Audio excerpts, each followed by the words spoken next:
Today you are going to meet an eminent personality, an IAS officer for the first time. So without much to do, I'll introduce the guest to you, then invite the guest onto the dais and hand over the proceedings. Before that, let me enunciate why we are planning such a programs to you in KPIAS.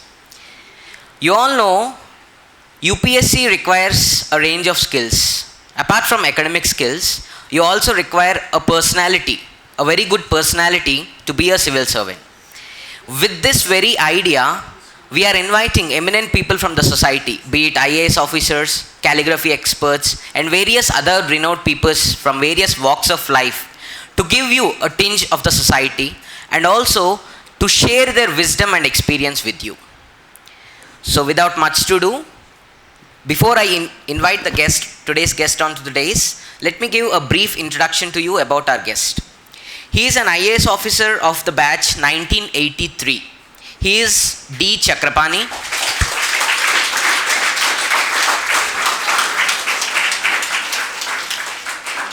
Thanks for that. To his credit, he has heralded various positions in his life, ranging from Additional Director General, Murray Chennareddy Human Resource Development Institute. It is the premier training institute of government officers in Andhra Pradesh, Telangana. Also, he worked as Director Innovations in Public System of Administrative Staff College of India. It is one of the premier personnel institute under Government of India. Similarly, he is currently working as Honorary Advisor, S2 Tech, a US based company. From 2015 to 2019, he worked as Director General, Andhra Pradesh Human Resource Development Institute, Bapatla.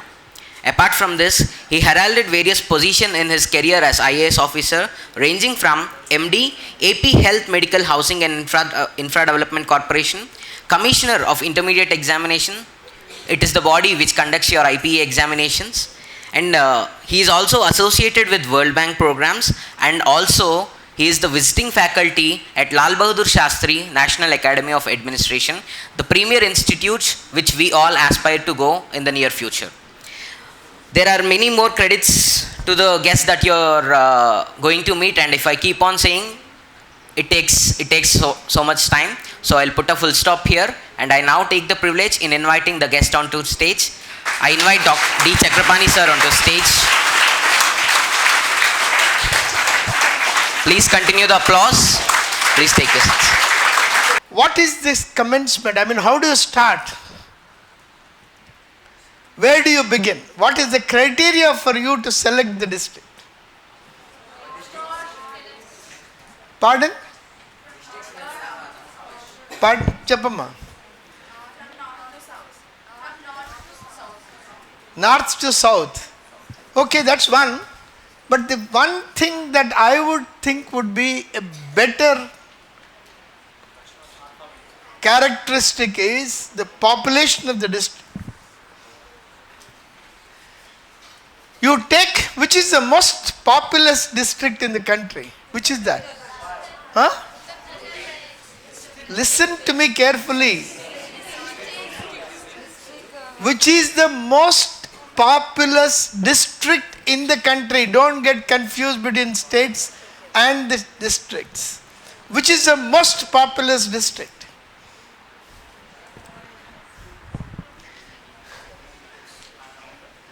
The most populous district is Thane. Thane in Maharashtra.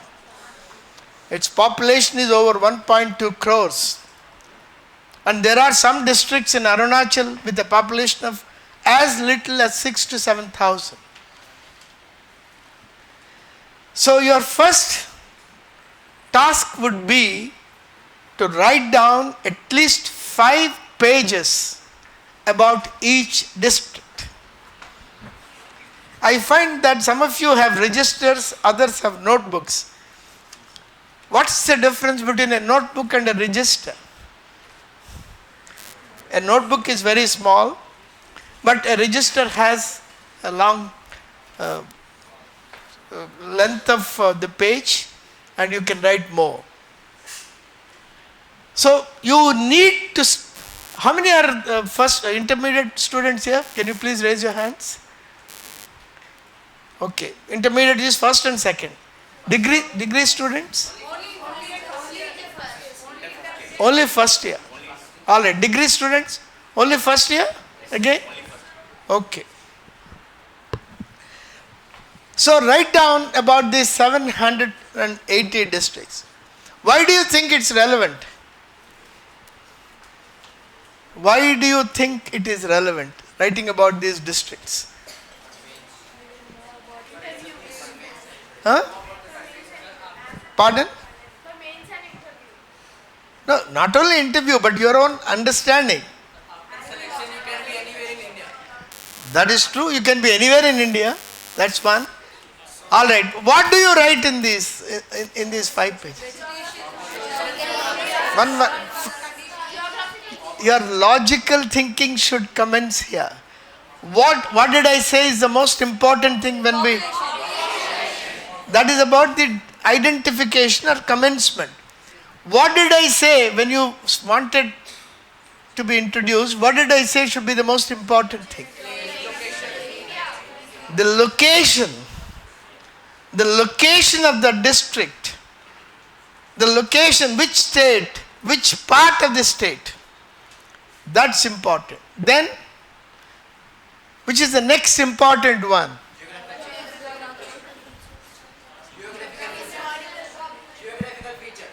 Geographical features starting with area. The area of the district. Now we'll come to it. We'll come to that gradually. Out of the geographical area, what is the cultivated area? Agriculture, cultivated area, forest area. Forest area and of course barren land. What is the main difference between China and India? Population? Is there, one minute. Is there a lot of difference between the agriculture as far as China and India is concerned? Or population? No, there's not much of, we are catching up. And probably will overtake them. I'm talking of geographical features. How much of area, what is the total geographical area of China and what is the total geographical area of India? Pardon? I am talking of geographical area of China, geographical area of India. Why am I asking you to do this? To compare, that's right. In spite of China having 3 times the geographical area of our size, their agricultural or cultivated land is less than ours. What is its implication?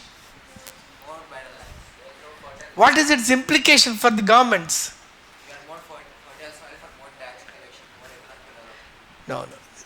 China always will have to import a substantial agricultural produce, food production from somewhere outside the country. That's the first implication in terms of the overall policy making. Their productivity levels may be slightly high, but they are not very adequate to take care of the population. Okay. So now what are the other things that you will write down? Number 1, geographical area. Number 2, cultivated area. Number 3, as you said, forest area. Then population.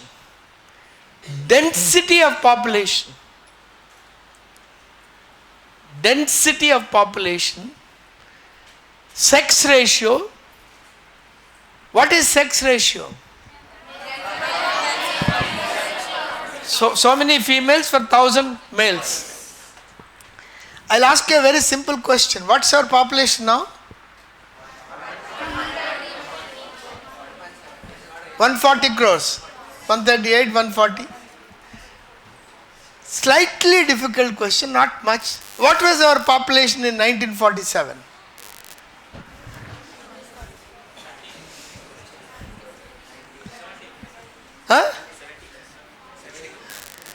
No guesses, gentlemen, you cannot afford to guess.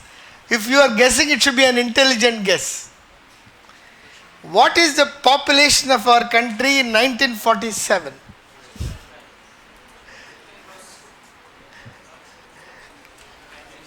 Any volunteers? It was 39 crores. The population, I am mentioning this very consciously, not to arouse curiosity, not to suppress your lack of curiosity, but to demonstrate the fact that this kind of comparison will constantly enable you to develop a lot of interest in what is happening around. Good. So 39 crores as opposed to 140 crores now. What is our lifespan today? 60. Here girls are asserting 70, which is right. Around 70 years. What is the lifespan of women versus men?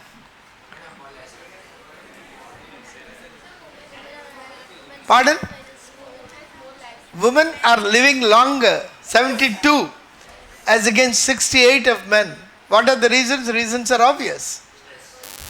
Habits, drinking, alcoholic consumption. Huh? Do you agree? I am talking of the average, I am not talking of very bright youngsters here.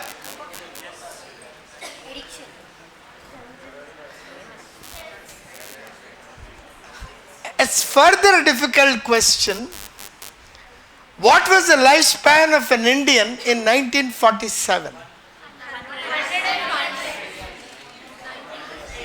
101. Huh? I think they have to do a lot of their reading. They have to improve their reading. I think they should stop sleeping for almost 8 to 9 hours, which they seem to be doing. No sleep before 11 p.m.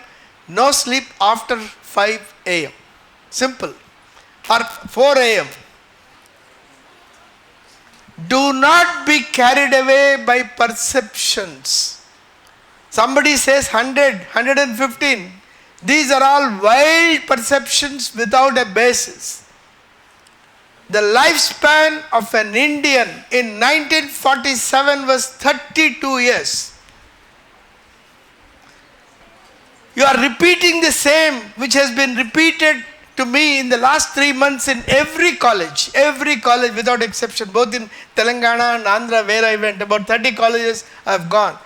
It smacks of the total lack of understanding of the demographic features. Do you agree? Who told you it is 100 years? Nowhere in the world has any country which has a 100-year lifespan today, or in 1947.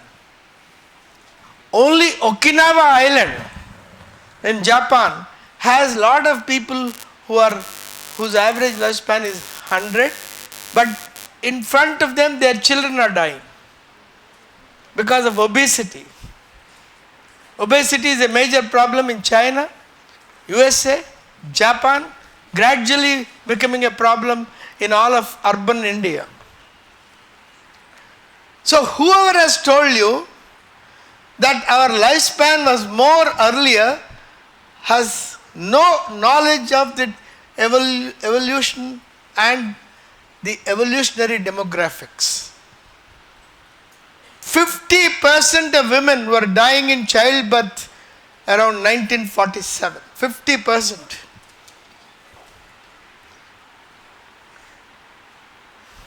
These are hard facts. నేను ఎందుకు చెప్తున్నానంటే మనం అందరం when we do a certain amount of work, you certainly have a flair and a curiosity that you need to develop over a period of time. What has been happening? How did the demographics change? What is the extent of urbanization? Because these are the things in which you will be questioned, you will be asked your questions. Any questions up to this point? Yeah. But Yes, your introduction, you introduce cheskuni cheppamma. Your name is Manasa. You are from? Sorry, I'm from India, Ah, Andhra Pradesh, yes. Which part of Andhra Pradesh? Nandyal. Nandyal, where there is a cooperative sugar factory. You don't know? Nandyal is famous for cooperative sugar factory, textiles. Have you heard of KC Canal? Kadapa Karnool Canal. Have you heard of Teluganga project? Have you heard of SRBC? Teluganga project, SRBC. If you tell me that you are from Nandyal, I am bound to ask all these questions. And if I am there in the interview, take it from me, you will have these questions. When you say Nandyal, it was electing a prime minister. Who was he? Nandyal constituency was electing a prime minister. PV Narasimha Rao contested from Nandyal. Okay? Ippudu cheppamma. What is your doubt? Sir, some people, old people live for 100 years. They are living, certainly. They are living for more than 100 years. My father himself is 92, is quite active. They take healthy food now. They take healthy food. Some of them may not take healthy food. My father is a connoisseur of food items, so I can't say he is taking healthy food, but he is very active. But you are telling that they are died, the lifespan of... Lifespan has increased. That's what I am saying. But lately, in China, in Japan, in America, in India, the obesity is resulting in lot of unhealthy diseases. This is the point. So you have to be watchful. In spite of a ballooning growth of people's lifespan. The lifespan, as I told you, in 1947 was 32 years. Now it is 70. 70 years, which means in a span of 75 years, the lifespan has increased from 32 to 70, about 38 years. It's a phenomenal growth. There are various reasons for that.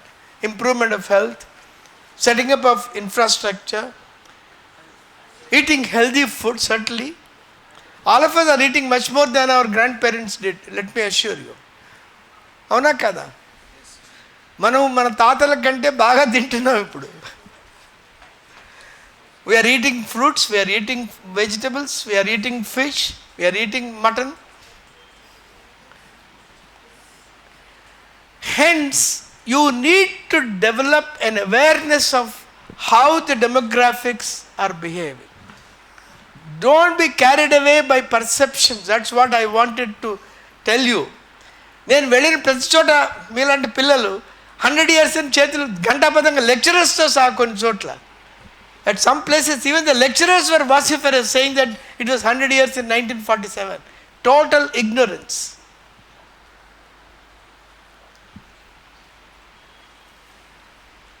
Now, this is what we need to get rid of. And I am sure you will get rid of if you start looking at what are the basics of our demographics, our lifespan, our disease profile, the manner in which science and technology have evolved over a period of last 150 years. All of us have passed through very difficult times in the last 2 to 3 years. Avuna kada? Quite a few who are known to us have died or have been affected by COVID. What is the total number of people affected by COVID?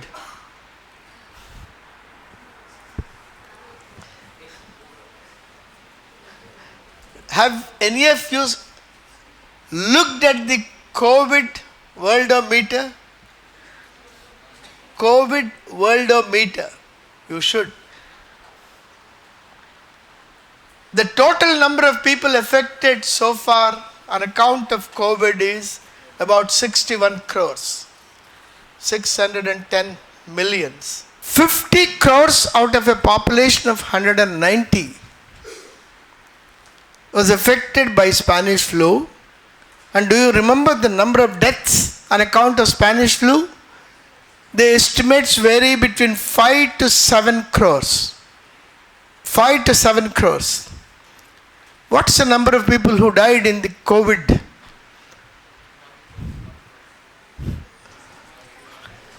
Around 60 lakhs, 61, 62 lakhs so far.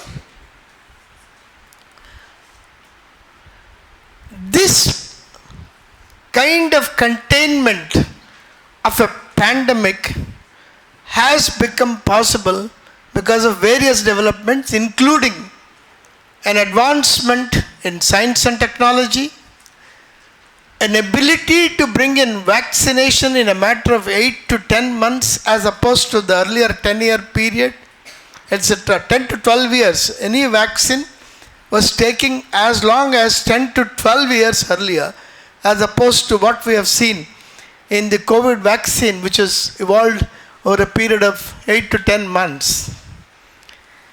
What is the most significant characteristic which governed human existence in 1918 and which is the difference between the period when we are affected by the pandemic? What's the most significant development between that time and this time? Technology is one, that's one. That's two. I am talking of a reason which is responsible for spreading the disease. Ma? Huh?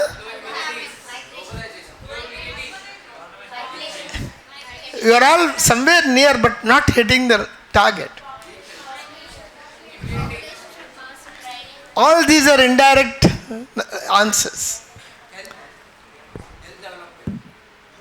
I am talking of the reason for spreading of the epidemic.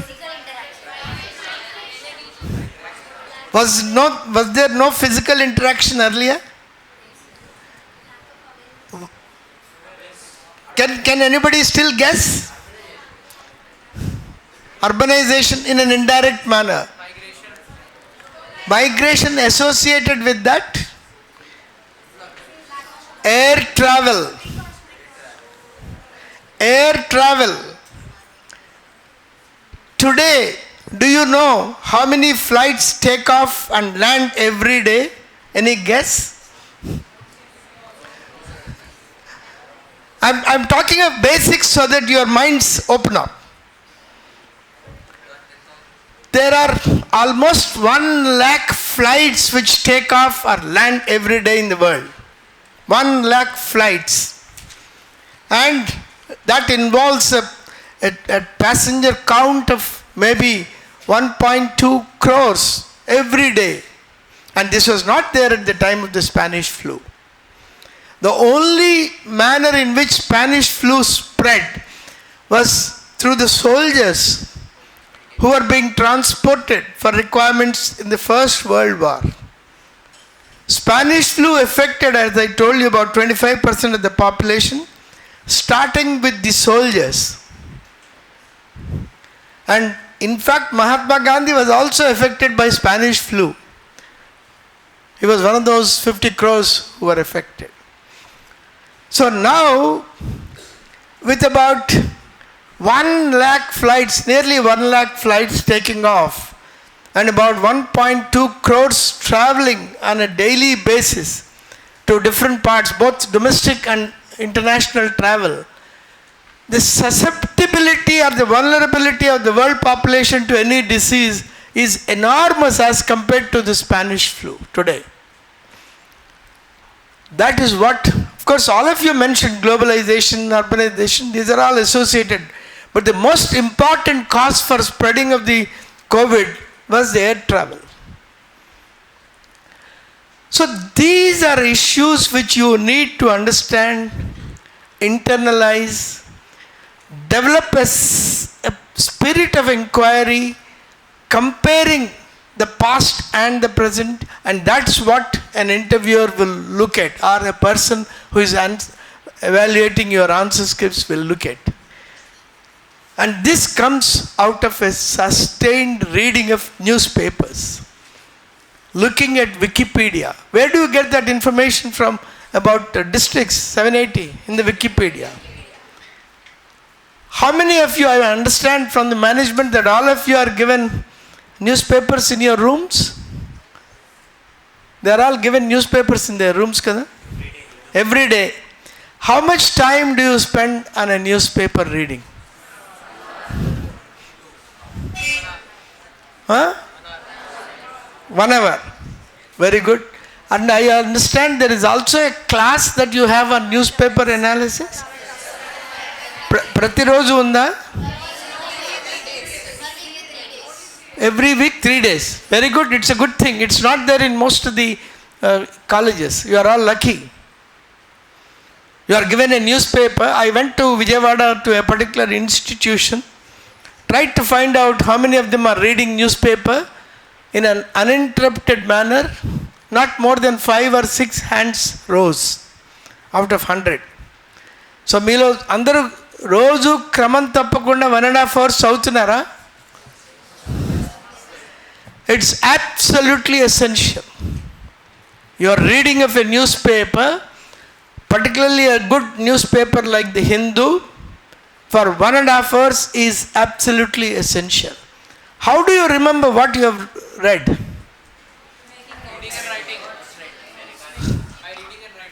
By reading and writing. Very good. You write the gist of what you read? The main points. Oh, all right. Main points. Mind mapping. Like mapping on that paper. అంటే ఏం రాస్తారు? Points లాగా రాసుకుంటే bullet points లాగా? Can you show me what you are writing? Do you have, any of you have it here? Huh? It's very far off, is it? Okay. Now, all right. Along with writing the gist, do you also write the new and difficult words? How many of you do that? Please raise your hands. Every day? Every day. I'm talking of every day writing new words, writing down their meanings. Entamandi? 1, 2, 3, 4. If you want to improve your vocabulary and if you want to write down meaningful gist, you need to write the meanings of at least 5 words every day. Every day you need to write down 5 words. How many of you are from Telugu medium schools? Anybody? Evaru leru? ఇంతకుముందు స్కూల్లో చదువుకుని +2 చదువుకుని స్కూల్లో చదువుకుని Telugu medium schools నుంచి ఎవరు లేరా? అయితే మీరు తెలుగు నేర్చుకోవాలేమో. అవునా కదా? So you are all lucky. In fact నేను చాలా కాలేజెస్కి వెళ్తే గవర్నమెంట్ కాలేజెస్లో అందరూ తెలుగు మీడియం పిల్లలు ఉన్నారు. So to that extent you have an advantage. But are you able to understand everything that you are reading in the Hindu newspaper? No, sir. What is the reason for the difficulty? Ma? Correct, Ma? Right, I'll tell you. I'm here to tell you what is the important content in a newspaper. How many pages does Hindu have every day?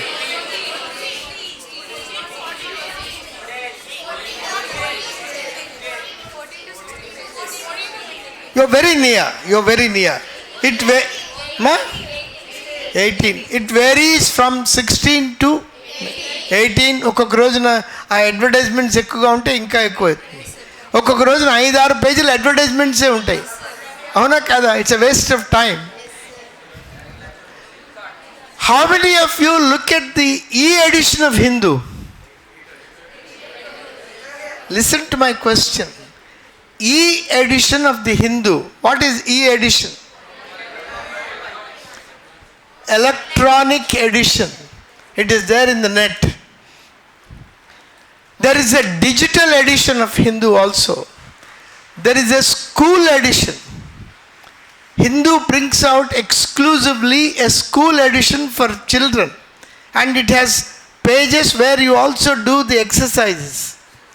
ఏ రోజుకు ఆ రోజు exercise చేయడానికి కూడా దాంట్లో scope ఉంటుందన్నమాట. I saw that being done in a school in Kodad. Where is Kodad? Suryapet. కోదాడలో Teja స్కూల్లో school edition తెప్పించి అక్కడ 10th క్లాస్ పిల్లల చేత చదివిస్తున్నారు. The students of 10th class are able to read the school edition of the Hindu and do their exercises, and that is why it's identified as one of the best schools in Telangana, Kodad Teja School. Where are you from? Suryapet, Kodad. Very good. When is your father born? ఆయన పుట్టిన సంవత్సరం ఎప్పుడు? మీ father పుట్టిన సంవత్సరం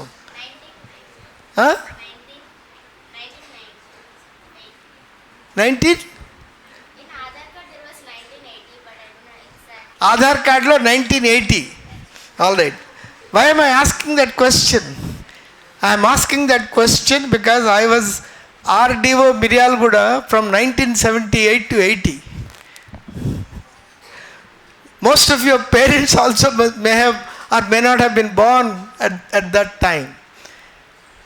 I was the deputy collector of Miryalguda in 1978 to 80. Sit down. The point I am trying to tell you is, if you are spending 1.5 hours, 1 hour should be spent in reading, and the remaining half an hour should be spent in writing the contents in terms of the gist, in terms of writing new words, finding the meanings of those new words, and using those words in your own sentences. Using the words in your own sentences, it's absolutely essential. Will you do it? Yes, sir. Good. Since you are already reading the newspaper, where do you search the meanings? Oxford Dictionary. Good. Can you name some of the well-known dictionaries in English? Oxford? Orient Black Swan. Okay. Britannica, is it a dictionary? There is a dictionary also? Okay. I am not aware of it, but good that they are publishing a dictionary. Okay, next. Chambers, Webster's, Random House, Shankar Narayan, Telugu, English dictionaries kuda unnaya leda? So any of them you can refer. Write down the meanings. Use them in your own sentence.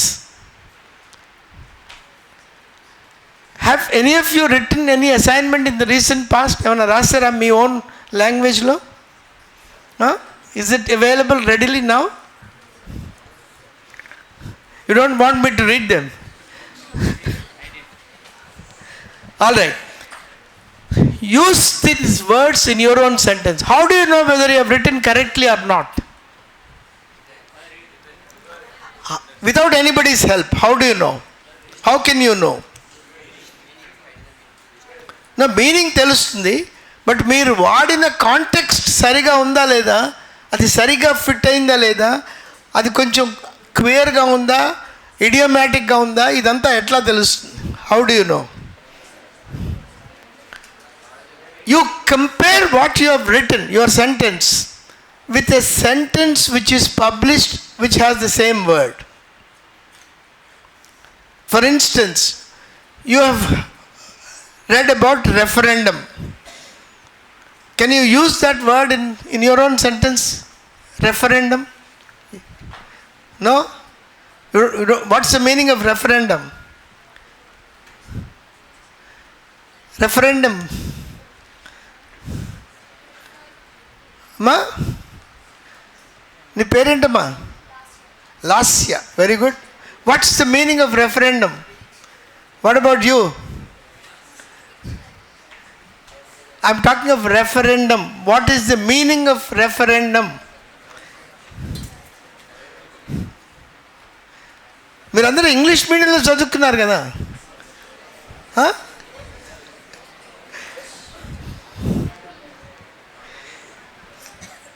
plebiscite. Have you heard of these terms? Plebiscite, referendum. వీళ్ళకి English రోజు ఉంటుందా?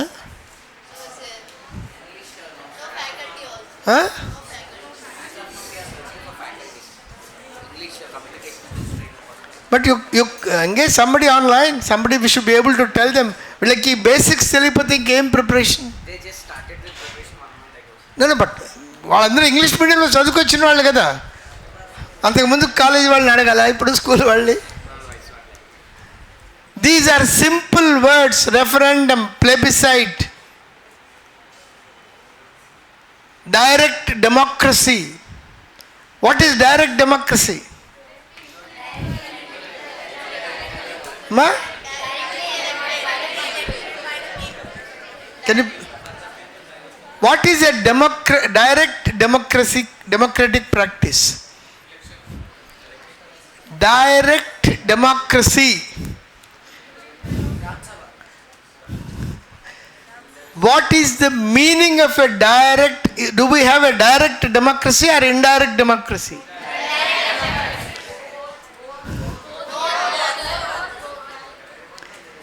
అంటే direct democracy అంటే రోజు మీరు అసెంబ్లీలో వెళ్ళి participate చేసి ఓటేస్తారా?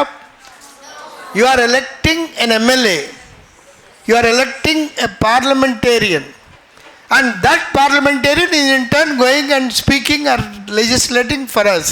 Is it direct democracy or indirect democracy? Direct democracy. Indirect. That's right. What is a direct democracy?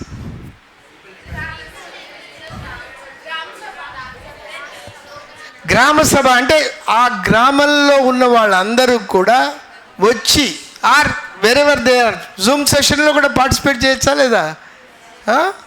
If you are participating in the proceedings of the gram sabha either physically or in a Zoom session, that is called direct democracy. Every person who is a member of that unit participates, then it's a direct democratic institution. We don't have many direct democratic institutions. Our democratic institutions are all indirect because you can't have 140 crores participating in every day. Avuna kada? So you need to have representative bodies at different levels. Which are the representative bodies? Which are the various levels of representative bodies? I am talking of representative bodies. Different. Listen to the question. Which are the various levels of representative bodies? 1 minute. Ma? Central level, state level, local level. Very good. Local level lo unde vaatne antaru grama panchayat. Only gram panchayat? Gram sabha is an offshoot of gram panchayat.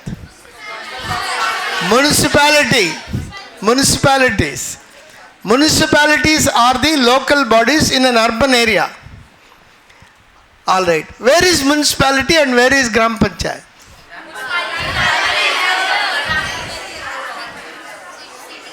What is the extent of urbanization in our country at this point of time?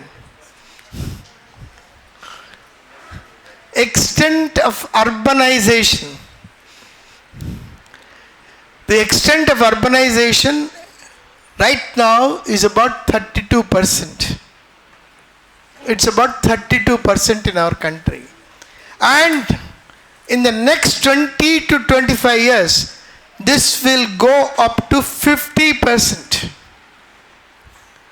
This urbanization process will go up to about 50% in the next 20 to 25 years. That's what is the projection. Kabatti, you need to understand these local bodies. On the one hand, you have the Gram Panchayat. On the other hand, you have the municipalities. Municipalities lo unna different types emiti?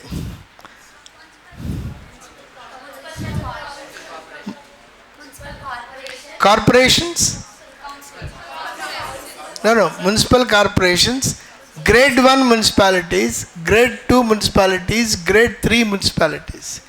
So you need to know the difference between these municipal bodies. Okay. Kabatti, for you to develop some clarity of thinking, you need to know this. Alright, now I said you need to write 5 new words, write them in your own sentences, compare those sentences which you have written with a published sentence containing the same word or words. 5 of them every day. What are the important items to read? That's a question raised in a newspaper. Number 1, all items in the front page. All items in the front page, you should do a thorough reading.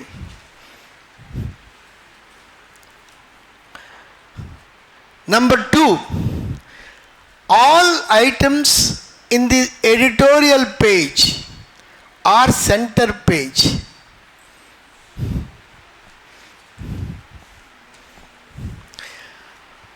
And the center page or editorial page consists of 2 significant divisions. What are they? The editorial page has 2 significant divisions. Which are they? Article and the letter to the editor. Pardon? Articles and the letter to the editor. Articles and letters to the editor. That is one. But what about the left hand side? All of you are reading Hindu every day. You have a Hindu paper? Yeah, let's see that. You take out the editorial page.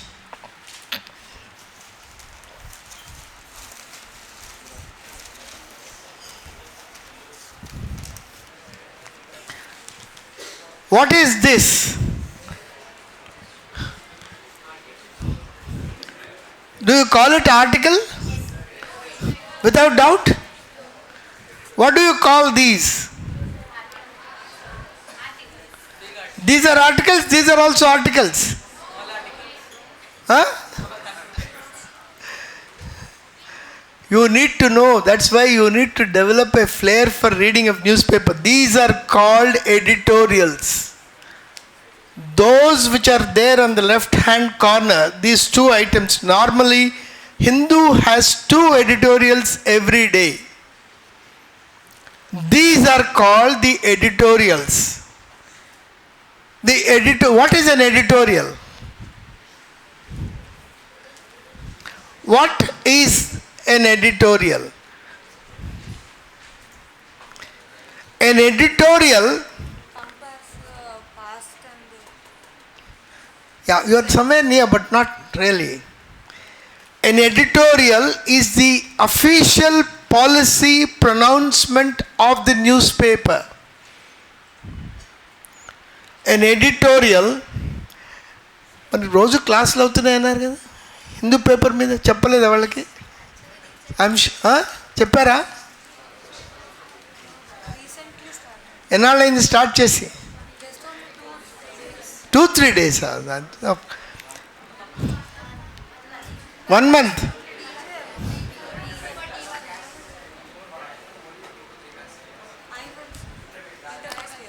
మీకు ముఖ్యంగా తెలియాల్సింది ఏమిటంటే these 2 items are the official policy pronouncements of the newspaper on the left hand side. These are the articles. This is up to this is the article written by, let's say, Anuradha M. Shenoy. She has said that Global South's assertions in geopolitics. చదివారా ఎవరన్నా? ఎప్పుడు చదువుతారు రోజు? మీరు పొద్దున్నే లేస్తే 4 గంటలకల్లా చేయాల్సిన పని ఇది. Otherwise you are wasting your parents' money. No way. I get up at 4 o'clock even today. I read this. Why am I doing it? Am I writing the IAS exam? So 4 గంటలకి ఎక్కడ దొరుకుతుంది మీకు ఇది? You know that the Hindu e-edition costs 990 rupees per year. The e-edition of Hindu, it costs you, how many of you have laptops? According to college policy, we don't allow Laptops, for degree 1 and data. mobiles? We allow it for degree second year. We allow it from degree second year. No, but you see, you can't have a course which is an integrated program where you either, or do you keep the computer lab open 24 hours?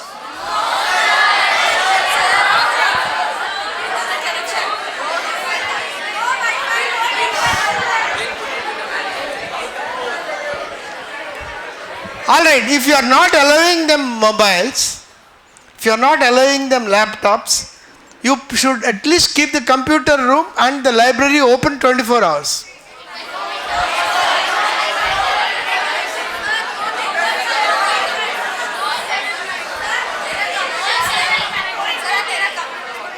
Ma? Am I? 1 minute. Be concerned. Huh? No network.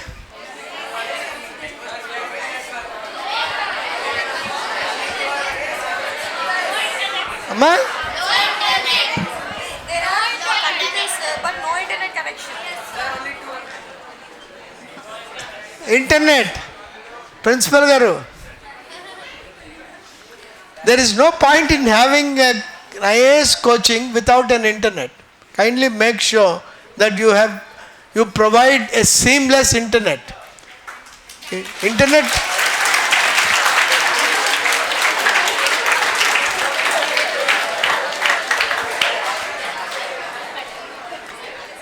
There cannot be a preparation for the IAS if you are not accessing a newspaper round the clock. Let me tell you.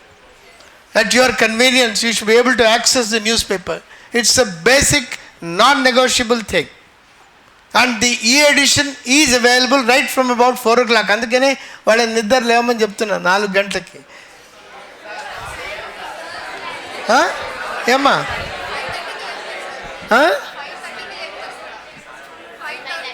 5:30 now. 4 o'clock. You should know that 6 lakhs of students take the All India services. You are competing with 6 lakhs and the posts available in the All India service all put together are only 200. And if you want to be successful in that 200, you are working from 4 o'clock right in the morning is non-negotiable for a period of 5 to 6 years. Let me tell you, that is the kind of competition. Today, if you want to be successful, how many posts are there for the All India services? 200. Which are the 3 All India services? IAS, IFS ante? Huh?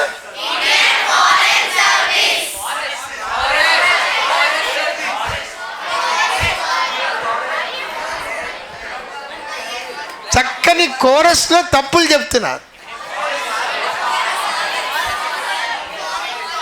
IFS is Indian Forest Service. అడవులకి సంబంధించినటువంటి service. So don't be under the impression that foreign service is an all India service. Number 1. There are only 3 all India services: Indian Administrative Service, Police Service, Forest Service. There are about 69 to 70 central services. And these 69 to 70 central services, Group A lo 70 ఉన్నాయి. Group B lo there are about 30. Group A there are 30 services. Group A lo 70. Group below, there are about 30 services. So please be clear, the All India services are only 3. The central services are about 100, Group A and Group B. And the central services include a number of services in Group B, for which the examination is conducted by the Staff Selection Commission of Government of India. Staff Selection Commission of Government of India. What is the difference between All India services and central services? ఎవరైనా చెప్పగలుగుతారా? The difference, first year, second year students, first year graduation, ఎంతమంది ఉన్నారు? Can you tell me the difference between All India service and central service? Second year ఉన్నారా? Only first year. అంటే మీరు 2 సంవత్సరాలు పూర్తి చేసుకున్నారు ఇక్కడే. Where did you finish?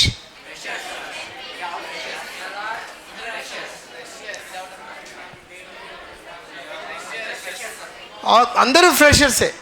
So 1 month అయింది. Okay, that's okay. I mean, they're all,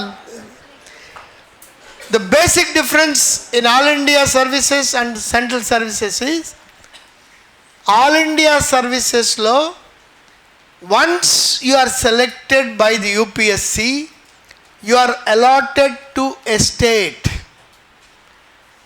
Though it is an All India service, once you are selected, you are allotted to a state and you are an employee of the state government.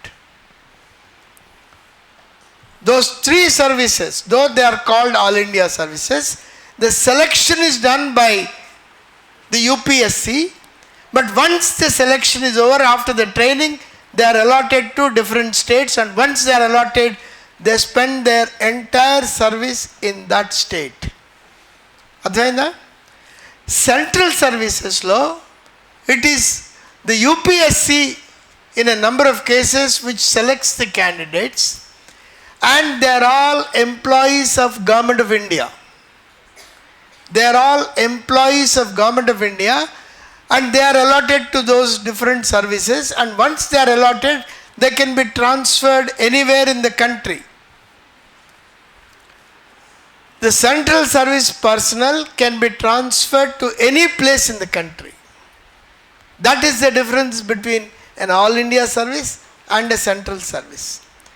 And central services also have a number of engineering services, services in the armed forces, etc. దాంట్లో group బిలో, group B of the central services, the selection is always done by either the Staff Selection Commission or by the concerned organizations, which are there in a few cases, but most of that is by the Staff Selection Commission. Okay, so if you are selected, if you are trying to take an examination, you need to understand that you are taking an examination depending on the type. You have All India services, central services Group A, central services Group B. Any questions? Okay, any questions up to this point? Yeah. What was the sex ratio in 1947? Pardon?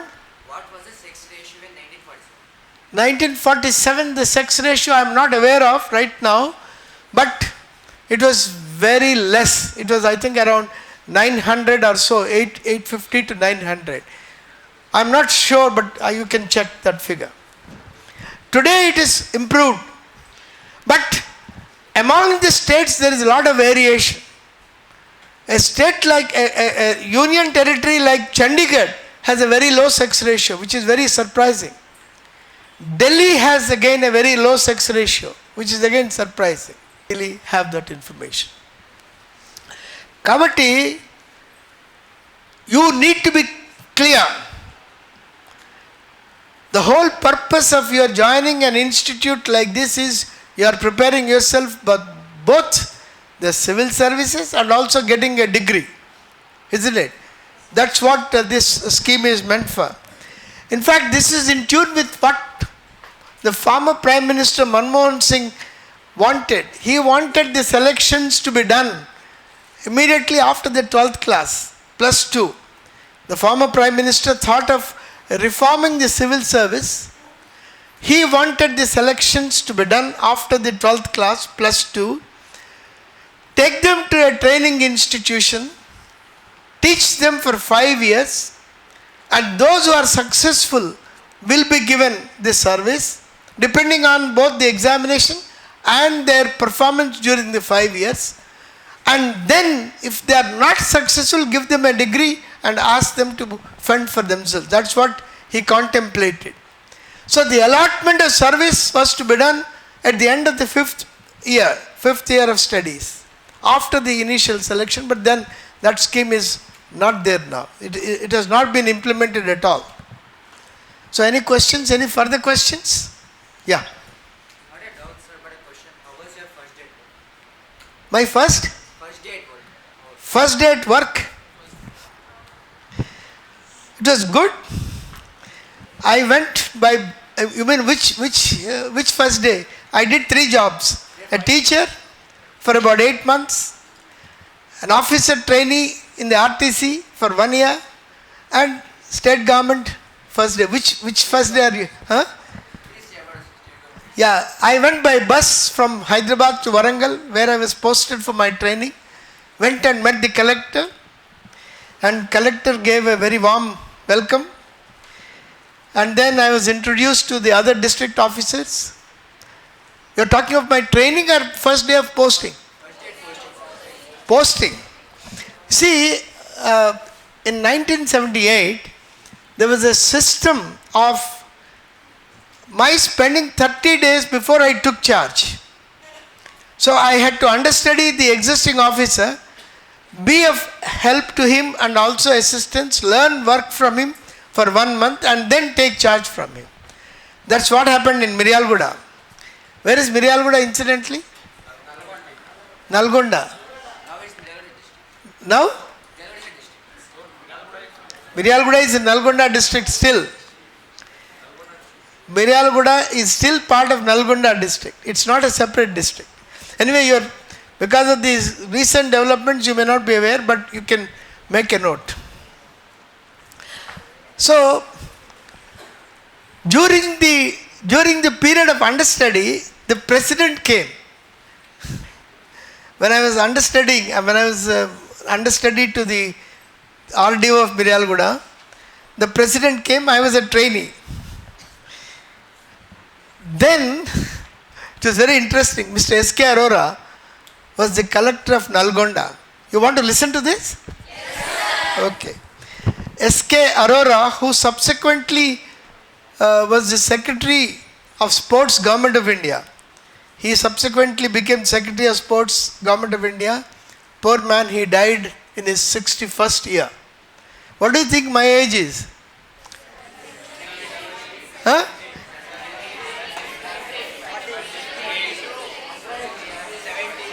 I am 71 now. Mr. S.K. Arora was the collector.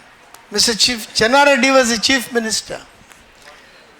There are 2 buildings at Nagarjuna Sagar. The president came to Nagarjuna Sagar. What is Nagarjuna Sagar incidentally? What is Nagarjuna Sagar? It's built across which river? Where does Krishna start from?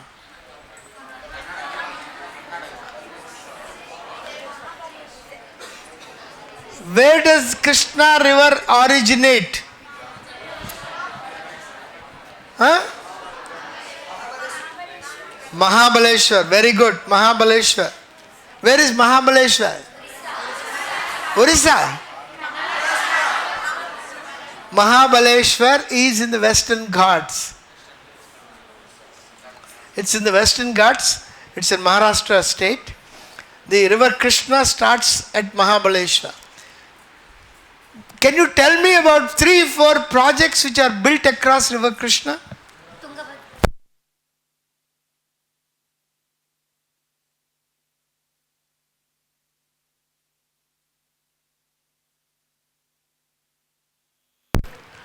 I'm talking of 3 to 4 projects which are built across river Krishna.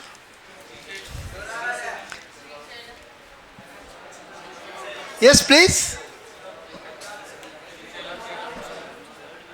So the second important thing you should do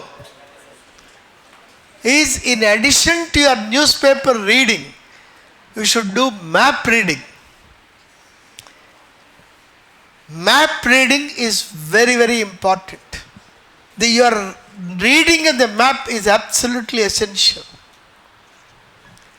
The projects across river Krishna are starting from Alamatti in Karnataka, Narayanpur, down you have the Tungabhadra, which is again a tributary of Krishna. Then you have Srisalem. The first project in Andhra Pradesh or Telangana is Jurala. Jurala, then Srisalem, then Nagarjuna Sagar, and the terminal reservoir is, which is a terminal reservoir across Krishna. Have you heard of Pulichintala project? So Pulichintala is the terminal reservoir across Krishna. All this you will know if you are looking at the map of river Krishna or the states that it is passing through. Now, Nagarjuna Sagar, this came in because of my understudy. Nagarjuna Sagar project, the president came, the collector was Mr. S.K. Arora. There were 2 buildings, one was called the Vijay Vihar, the other was Saundarya. Vijay Vihar is supposed to be the best of the buildings available. The chief minister was accommodated in Saundarya, which is the next best building. So the moment Channareddy Garu, he came, he asked the collector, why did you keep me? Why are you keeping me in Saundarya, which is not the best building? Then the collector said, sir, the president is coming. The president, we have earmarked Vijay Vihar for the president and for all the persons who accompany the president from New Delhi. He said, all right. He went and stayed at Saundarya. And he also said, before he went back to his room, he also said, sir, there will be a lot of people who will be coming and making representations to you. So I thought an exclusive building for you will be a very ideal choice. That's what the collector told the chief minister. Next day, while going to receive the president at the airstrip, there is an airstrip in Nagarjuna Sagar. The chief minister said, where are the people to see me? There was not even one fellow. Nobody to make a representation. Then the collector looked at the revenue divisional officer, my predecessor, and he said, where are the people? Then there were 2 lambadas who were brought in. And they were ushered in. And the lambada started explaining what was their case. Before the lambada completed his explanation, the RDO went on explaining the issue. Before the lambada could explain, lambada farmer, the RDO started explaining the whole issue. Then the chief minister said, so you brought them. The chief minister told the collector, so you brought them, they didn't come on their own. Which means the whole logic of keeping him in a separate building was lost because there were no people to meet him. So very, very sharp man, Mr. Channareddy, the former chief minister. So that is the manner in which I had my training. The first day was like any other day. I mean, we learned over a period of time. First day cannot be dramatic. Coming back to your question. Nothing in life is dramatic. Everything gradually you need to understand. So where were we? We were at the issue, on the issue of, editorials. So you need to write the gist of the editorials and the center page articles at the rate of 2 per day. At least 2 items you should start reading. So you are already saddled with the 780 districts in the country, writing about 5 pages about each district in a matter of how many days? 6 months. So you have a 6 months cushion. But this has to be done daily. Writing the gist of the articles, and you need to have at least a 500-page register for writing. A 500-page register. And you need to index what you have written. Because after a while, you will not know where you have written a particular thing. It's not possible for you to remember. Retrieval becomes a problem.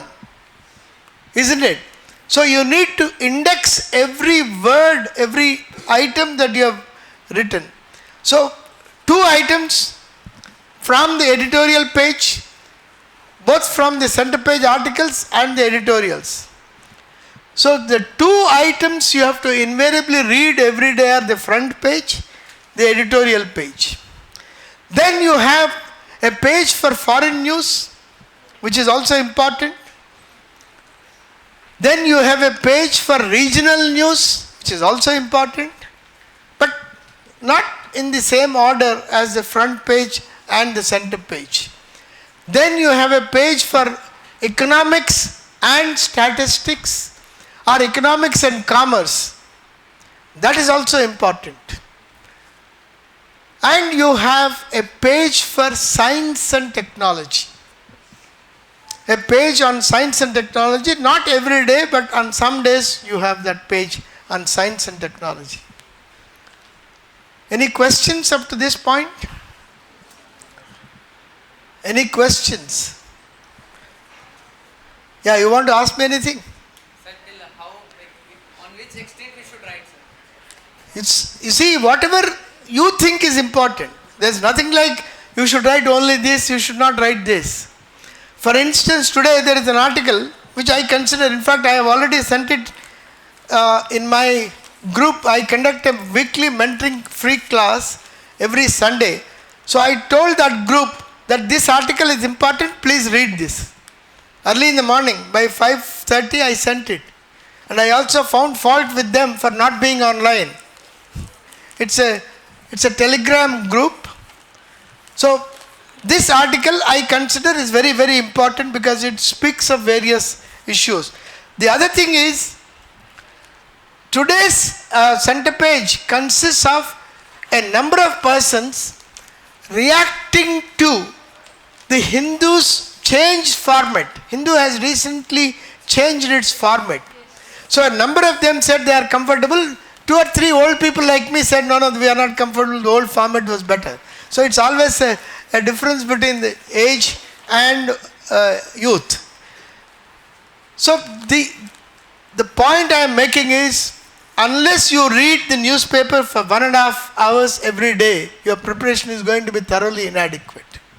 Whatever be the reasons, you may have exams, you may have other pressing engagements, you may have other preoccupations, but if you are missing out on this important exercise of learning the items from a newspaper, I think there will be always a gap. The other thing that you should do is, have you heard of TED Talks? TED Talks. What is the full form of TED? Your cousin, your twins? You look like almost alike. Good. What is a TED? What is the full form of TED? Develop, that's why a curiosity to know these basics. The full form of TED is technology, entertainment and design. Technology, entertainment and design. TED. TED is an international foundation. And there are over 4,000 TED Talks in the net. Over 4,000. Principal, I think we should tell the management to make available internet in a seamless manner, because otherwise their preparation will be thoroughly inadequate. First year for them, we are actually focusing on the NCRT. No, you may do that, but still NCRT is the best way method. But still availability of internet is a must. So my recommendation is kindly make it available to them. Technology, entertainment and design. These TED Talks are very well prepared for a duration of 10 minutes to 30 minutes. Very crisp, very well prepared talks. Done by people who have done outstanding work in their respective fields. They are all properly indexed. All the TED Talks are beautifully indexed. Okay, that's what you should do. The third item that you should do is write what I have told you about the districts also for the states and union territories. I have told you to write about the districts, some 7-10 items. You should write also about those items for the 20, how many states are there? 8. Union territories? 8 or 9? Sure?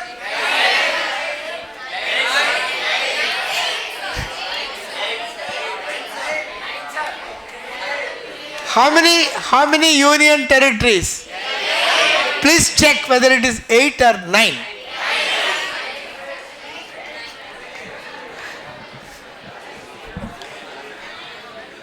Now the question is,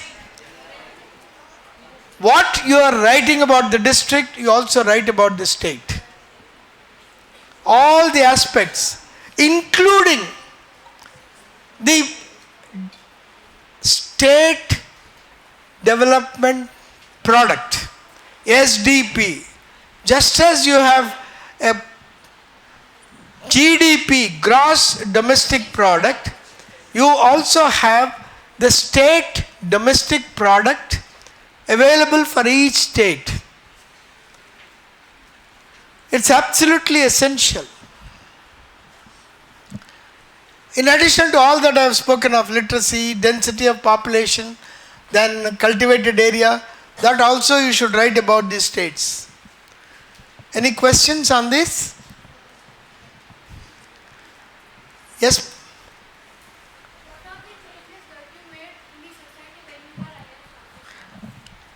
Sorry, I didn't get your question.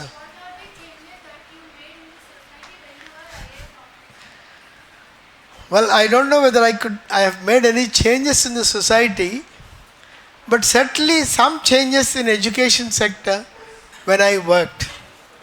I thought I made changes. It's now for the people and those who are part of that intermediate system. I'll tell you. When I was, first I'll tell you about my tenure as collector. I was collector. Anybody is from Nizamabad? Which part of Nizamabad? Area Madi. Nizamabad town. Area ma. Kotagiri, Varni, Banswada. Kuch. When I took charge as collector Nizamabad in 92, the pass percentage in that district in 10th class was 66. 66. I found that the whole process of the examination was defective. Lot of copying was going on. The next year, in the month of April, we tightened on the examinations. I put the border security force, some personnel at some places. The BSF were there because they came for anti-Naxal operations, Akalallo. And the pass percentage that year came to 16%. 66 to 16%. That is the change I made. Do you think it's right? Yes,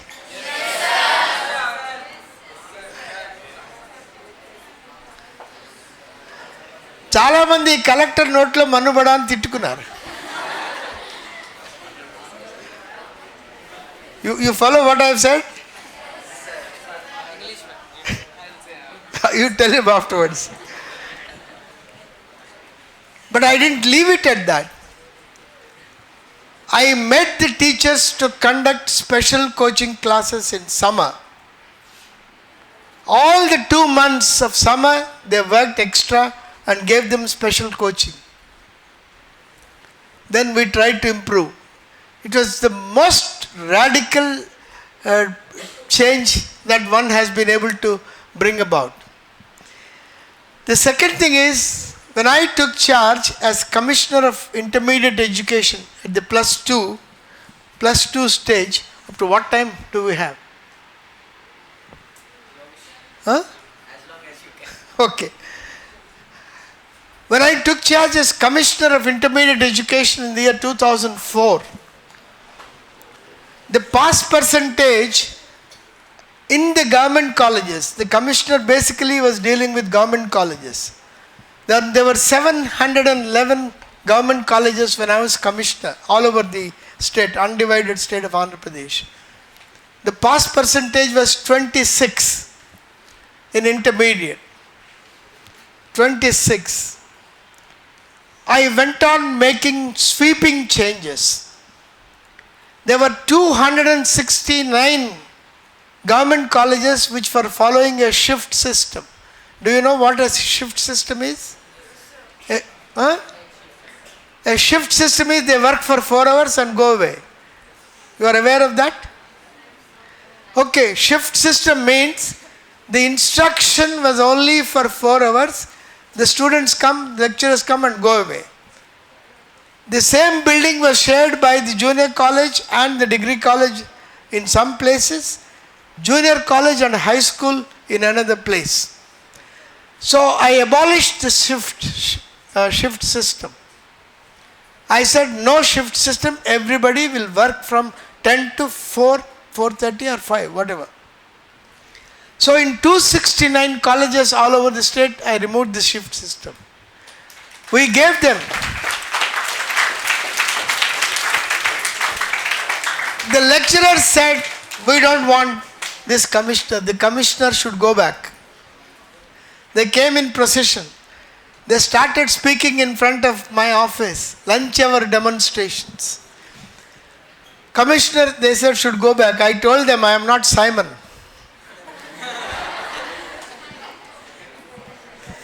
Simon at least could go back to England. Where do I go? I am born and brought up here. I'll die here. For 1 year, this went on, a seesaw battle between me and the junior lecturers, their associations. They went and made a request to Chukka Ramaya. You've heard of Chukka Ramaya? He is 94. He is now 94. I went and looked him up just about a month back. And Mr. Ramaya asked them, what is it that, he's a good friend of mine. They didn't know that. Chukka Ramaya was a good friend because when I was RDO Siddipet, he used to come to me regularly, 1980. So he asked them, what is it that the commissioner is doing? He said he's asking us to work extra hours. He's not allowing us to travel from Hyderabad to Sirpur every day. He's not allowing us to travel from Hyderabad to Mahbubabad by train. He's asking us to stay at the places where we have to teach, etc. He said, what is wrong in it?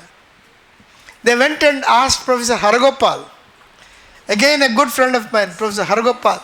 Have you heard of him?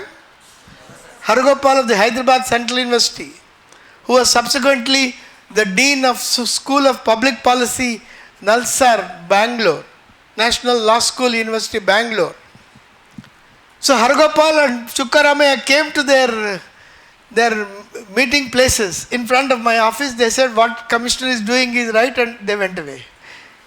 They addressed them. They thought that they would speak in favor of these lecturers and against me. But both of them supported what I was trying to do. So that means you need to have some goodwill among other sections. So I abolished the shift system. I introduced midday meals over a period of time. The lecturers were contributing. In about 70 government colleges, the lecturers contributed and started midday meals. I introduced what is called the Academic Guidance and Monitoring Cell. It came in handy. With the result, by the time I left intermediate education, in a matter of 3.5 years, the pass percentage went up from 26 to 52 in government colleges. 26 to 52%. And the same lecturers are now asking me to go around their colleges to motivate the students. Those who said commissioner should go back, after 15 years of my living intermediate education, are asking me to come to their colleges to motivate their students. So it was a highly satisfying tenure for me, intermediate education, and I thoroughly enjoyed it. Okay, any other question? Any other question? So I will come back after 2-3 months to find out what is the progress in all that we have now discussed. Shall I do it? Huh? Whether the management invites me or not, it is immaterial. I can always come and spend some time. I conduct a weekly mentoring class on Sundays for about 70 students who are there in different parts of the states. 3 states, AP, Telangana and Tamil Nadu. I monitor their performance even now, every Sunday. And if there is a student who does well, I am talking of basically those who come from poorer sections, rural areas, they will be admitted into the crack IAS program conducted by a Delhi institute, and it will be paid by somebody. So the point I am making is, you need to be constant, consistent, thorough in your preparation. And I am sure all of you should succeed and will succeed in the civil services. But you also need to have a plan of action. What is your plan B? How many are science students here?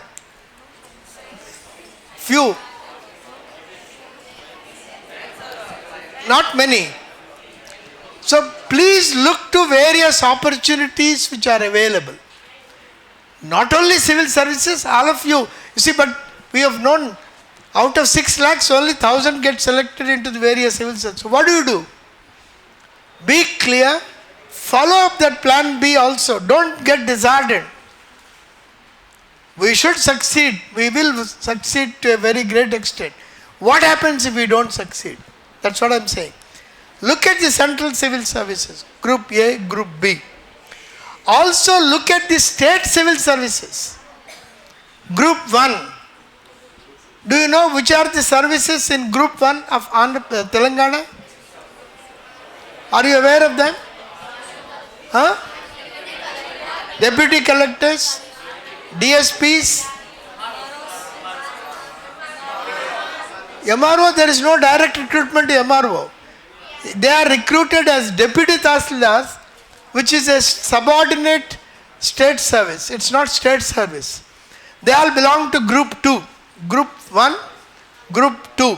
Group 1 has, as I said, deputy collectors, deputy superintendents of police, district cooperative officers, district registrars of cooperative societies, social welfare officers, BC welfare officers, tribal welfare officers, and lay secretaries, and also MPDOs, Mandal Parishad Development Officers, and deputy educational officers, deputy DEOs. They all form part of Group 1.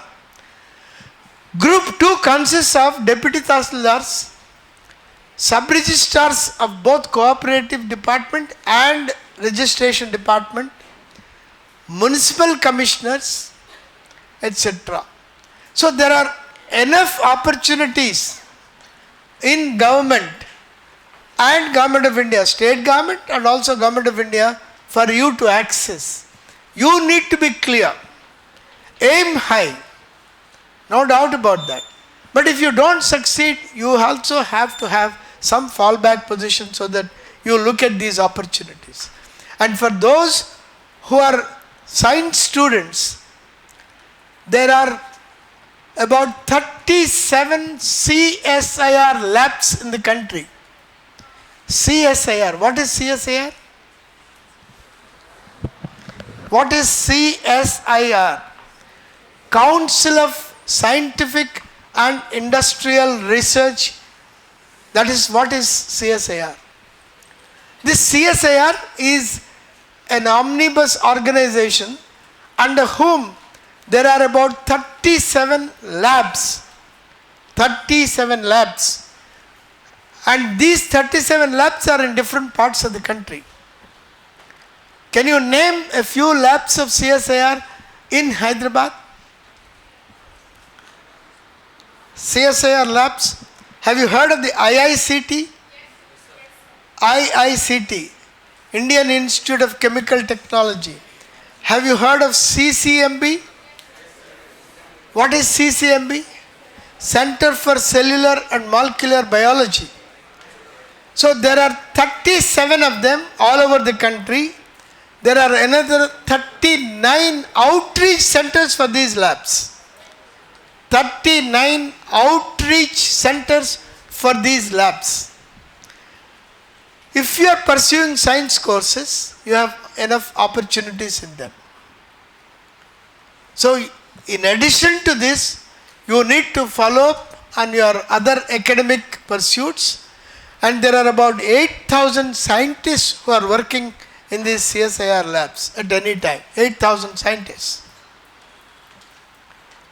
And the opportunities available for you as interns, as outstanding individual scientists, will be very, very significant in these CSIR labs. Which do you think is the best scientific institution in our country? Any idea? Which is the best scientific institution in our country? That will also be asked. Your name and location. Huh? I am talking of the name of the institution, not city. Any guess? No? ISRO is a space research organization. Have you aims? No. I am talking of scientific institution, best scientific institution in the country. Huh? No? Have you not heard of the Indian Institute of Sciences, Bangalore? Indian Institute of Sciences, Bangalore. Who started it? The Indian Institute of Sciences in Bangalore was pardon? Not Ratan Tata, his grandfather. Tatas, you are right. Tata family started this institute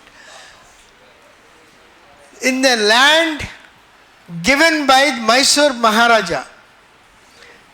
Mysore Maharaja has given 375 acres of land for establishing this institute. He also gave a capital grant of 50 lakhs.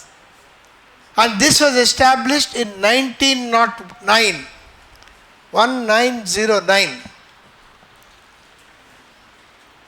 And Tatas gave a number of buildings. The Mysore Maharaja gave capital grant and a recurring grant of about 5 lakhs. And the Nawab of Nizam, incidentally, gave about 5 lakhs during a 15 to 20 year period for the establishment of the Indian Institute of Sciences. The origin for the establishment of this Indian Institute of Sciences was a chance conversation between Swami Vivekananda and Jamshedji Tata while they were traveling on a ship from India to US, 1894 or 95. At that time, Tata mentioned to Vivekananda that he would like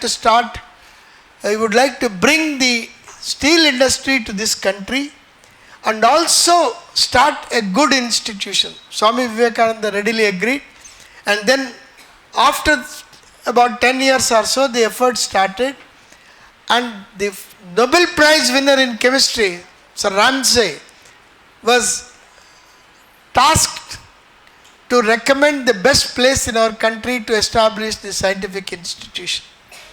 And he suggested Bangalore, and that's how the Indian Institute of Sciences started in 1909. Today, it's the best scientific institution in our country. Recently, two couples, the Bakchis and the Pardasaradhis, who are the owners of Mindtree. Have you heard of this Mindtree? They are the owners of Mindtree organization. They donated 425 crores to the IASC. 425 crores of donation. It's the best donation ever received by a scientific institution like the IASC. Why have they given that money? They have given that money for starting a dual degree. And the dual degree results in the award of MD and PhD. For an MBBS doctor, he would be awarded MD and PhD as a dual degree at the hospital which is now being built with the donation. A 800-bedded hospital is coming up at the IISc Bangalore with the donation, and there they will be doing wonderful interdisciplinary research between science, technology and medicine at the new hospital now which is coming up in a matter of 2 years. A very path-breaking development. I asked people in England whether they have this kind of an interdisciplinary degrees. They said no, they're not having that. So the IISc has the distinction of starting a very unique program which is resulting in the award of MD and PhD, which is a major evolution, major scientific development in our country. So you need to know the opportunities that are available in places like this. For those of you who are following the various pursuing various pursuits like sciences. Any questions? Any questions on your preparation of civil services? The first thing you should learn to do is stop sleeping at 10 o'clock. Get up by 4 o'clock. That's the first principle. Otherwise your preparation will be thoroughly inadequate. And you are not like me, where I didn't have to prepare about 45 years back, 46 years back. Competition, if I take the exam, I don't think I'll get selected. The competition is very tough. It's very rigorous. All of you are facing very rigorous competition from various people. The youngsters are very energetic today. They're very focused. Contrary to what people of my generation tell you, you are all far better than my generation students. You are focused on your studies. In my generation, we lost 1 year because of agitations. Telangana agitation 1 year and Andhra agitation another year. I lost 1 year in my graduation. I don't think you have such problems now. Though you may have suffered some disadvantages because of COVID. But even during COVID, you had a lot of online learning. Isn't it? So to that extent your disadvantages are not many. So please be aware of that and be focused on what you do. Any questions? All of you, I'm sure, listed out all the points that I mentioned. And you have how many points now to follow every day? Can you count? You don't have to spell out, but count. How many items are you supposed to do?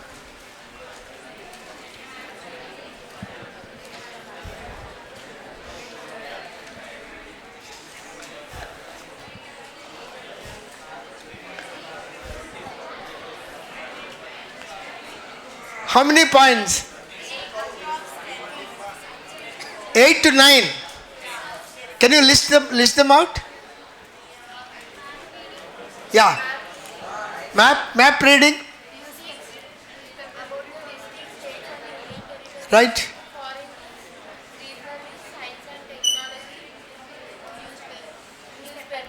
Newspaper reading. And newspaper I mentioned various things.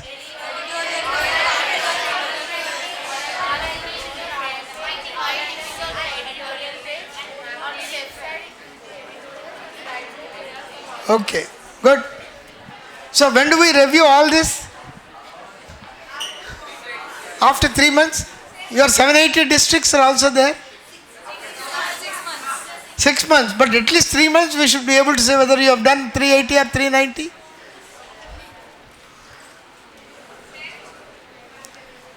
Yes, ma'am. Morning. Pardon? Practice corruption.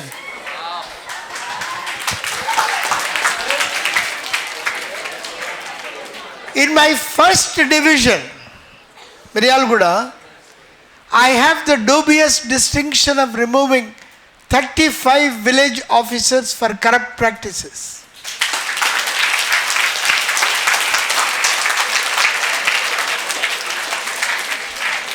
When I was Commissioner Intermediate Education, I have removed 6 lecturers from service because they did not apply for leave. They started teaching in private institutions like some of you may have studied Narayana and Chaitanya.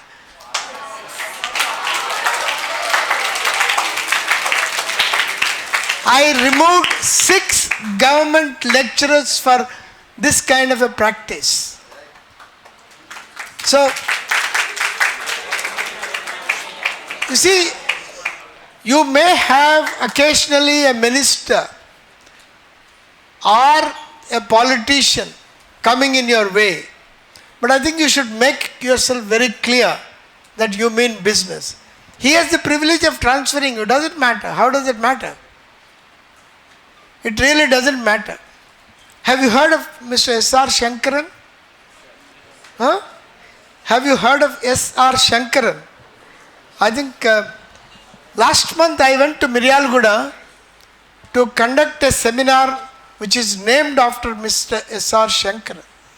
A very fine, outstanding individual, a bachelor, who gave almost 75% of his salary to the poorer sections. We consider Sri S.R. Shankaran a role model for most of the bureaucrats. So occasionally you run into difficulties with a minister. In fact, I ran into difficulties with an education minister. That's okay. You will get transferred. How does it matter? As long as, I always am fond of saying, Miku phonu, fanu, punu. ఈ మూడు ఎక్కడికి పోయినా ఉంటాయి. Phone, అప్పటికి mobiles లేవు, fan, peon. ఈ మూడు coffee తీసుకురావడానికి ప్యూర్ అనమాట. ఫోను, ఫ్యాను, ఈ మూడు ఉన్నంతకాలం and you get your salary. How does it matter? And let me tell you, a man like Karthik Adappa. Karthik is from Khammam. He is now in Punjab cadre. He has had 20 postings and transfers in a matter of 15 years. It doesn't really matter because of his very firm stand. He is from Adappa Karthik. His wife is also in the civil service, Punjab civil service. They are doing very well. In fact, I invited him when I was director SIPS to Administrative Staff College and he came and participated. Kabatti, these are natural processes. The politician has the privilege of transferring you, he will transfer. In fact, I was transferred as MD of the Health Corporation when I refused to toe the line of a minister who was wanting me to procure a vaccine from Vietnam which is not tested. Which was not tested. A vaccine for brain fever, Japanese encephalitis. Kabatti, you will run into problems. చెప్పాను కదా కొన్ని చోట్ల some of the corrupt fellows may gang up against you. In fact, once I removed a toddy shop and somebody was indulging in all kinds of illegal activities in Nizam Sagar. You know Nizam Sagar? Somebody is from Medak? Medak Jilla నుంచి ఎవరైనా ఉన్నారా? Nobody from Medak. Nizam Sagar, the MLA was supporting a toddy shop in the bus stand. So I removed that shop overnight. ఒక 2 రోజులు court holidays లేనప్పుడు I got it removed as collector Nizamabad. He made a big issue of it in the meeting. These things do happen. But politicians also will realize over a period of time that you mean well. And if you mean well, they'll get you shifted if their interests are very badly affected, but they will certainly realize the good that you are able to do. Okay. Anything else? Morning. The challenges are transfers, that's all. Nothing else. Transfer చేస్తారు చేయనివ్వండి. I was posted to Marichanaredi Institute because the then health minister, who subsequently became chief minister, wanted me to procure vaccine which is not in public interest. I didn't do it. I was posted to as PRC, Secretary PRC, Pay Revision Commission. It doesn't really matter. I had a lot of time to do my reading. There is nothing to overcome. It's part of the whole thing. I told you I have started reading quite a bit to be able to lecture in places like this. So it helps you. You have heard of Dr. Y. Venugopala Reddy? Huh? Evaraina? Y. Venugopala Reddy. Y.V. Reddy. He was a former governor of Reserve Bank. He is a chairman of the 14th Finance Commission. I know him very well. He is a good mentor. He was himself transferred, so he went on a study leave and completed his PhD program. So there is nothing to overcome. You take it as something which is inevitable. And I spent a lot of time with students, interacting with them. Okay, any other question? So what was the format of study? My format, I hardly studied anything. That's what I am telling you. I went and prepared myself for 2 months in Delhi. I started attending an international course program conducted by Velayudham in 1975. And then I had to come back. That was the end of my preparation. Luckily I got selected. That's a different matter. But it is not going to happen to you. That's not going to happen to you. Today the days are different. You have a lot of competition. I told you, you need to prepare yourself. You need an orientation. And that orientation is systematic preparation, as we are all noticing.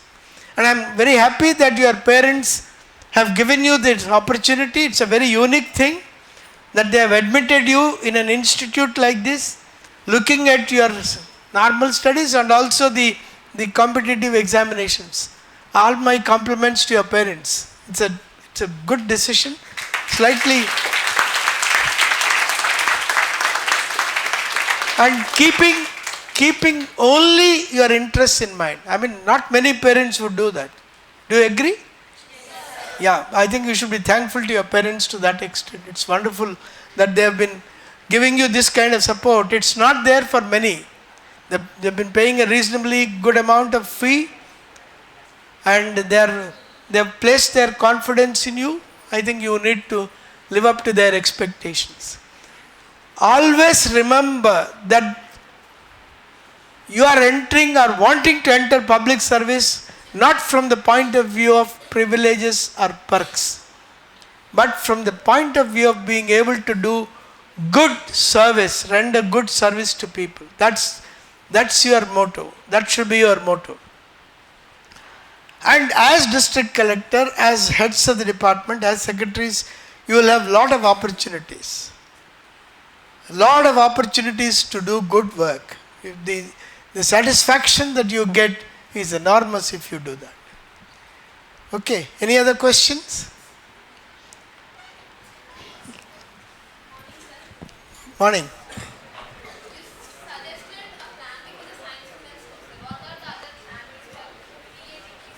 For you should do your post-graduation. Try to get into good institutions like the Jawaharlal Nehru University. Then you should try to get into good institutions if you are a girl.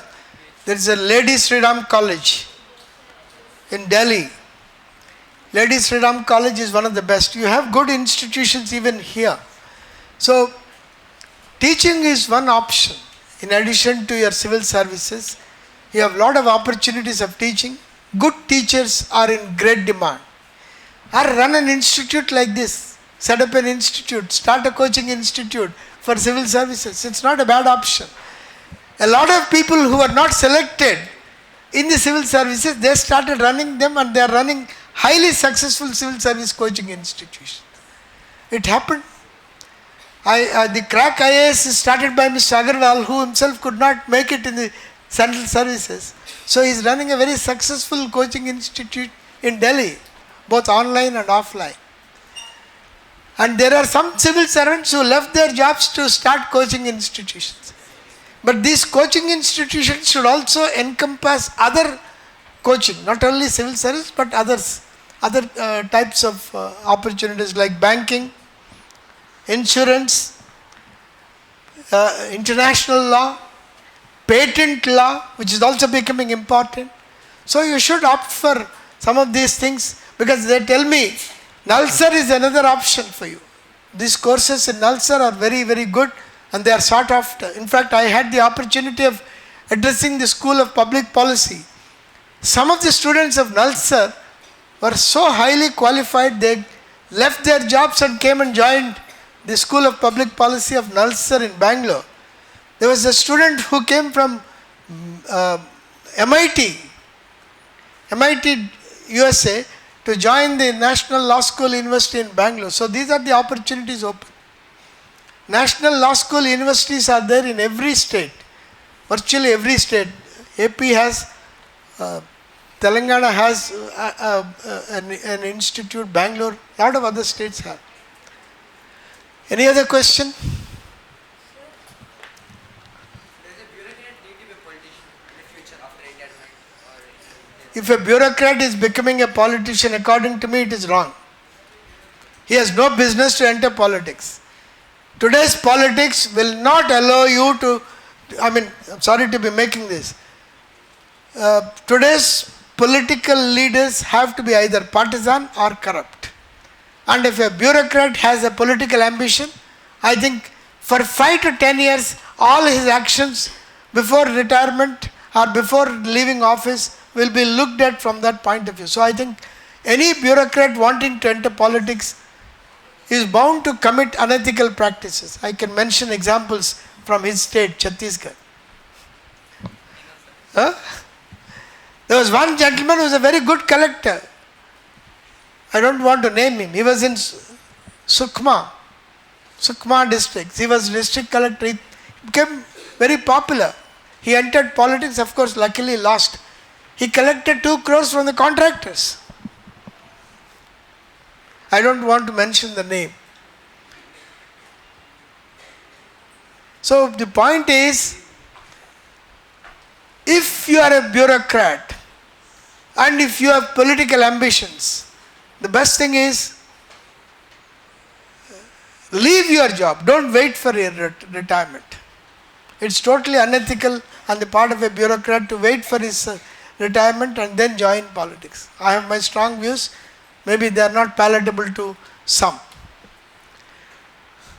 Any other question? Sir, what thing made you want to become an IAS officer? And who is your inspiration, sir? See, my inspiration during my student days was, of course, Mahatma Gandhi. I studied Mahatma Gandhi's life closely. But a friend of mine, Sampath, who is now in US, he and I were constantly thinking of civil service.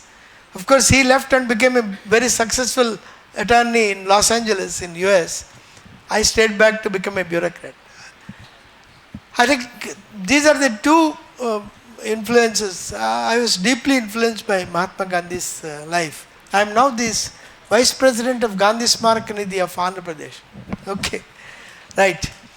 Any other question? Another thing.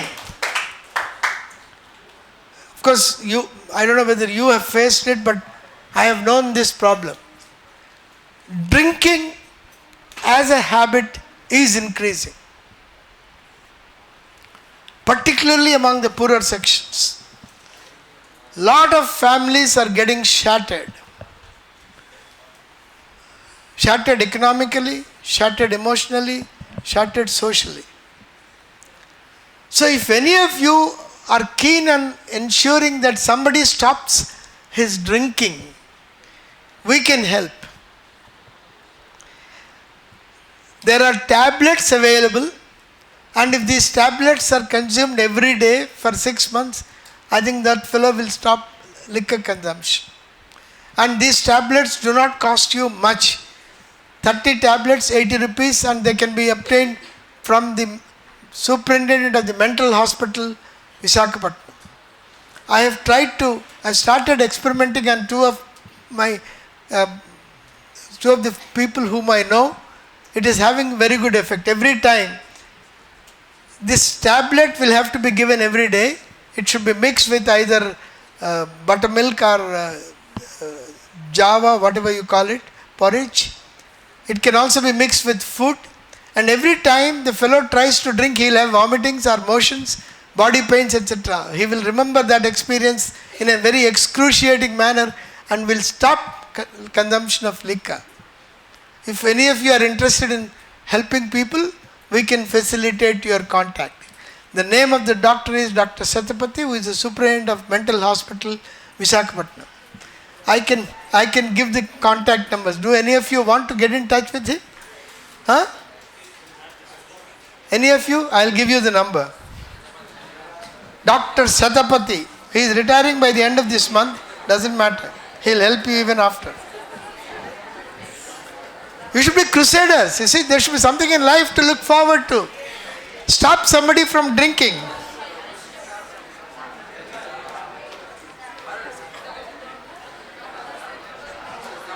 And all of you are going to live up to 100 years without exception. Let me tell you. All of you will live up to 100 years unless you spoil your health.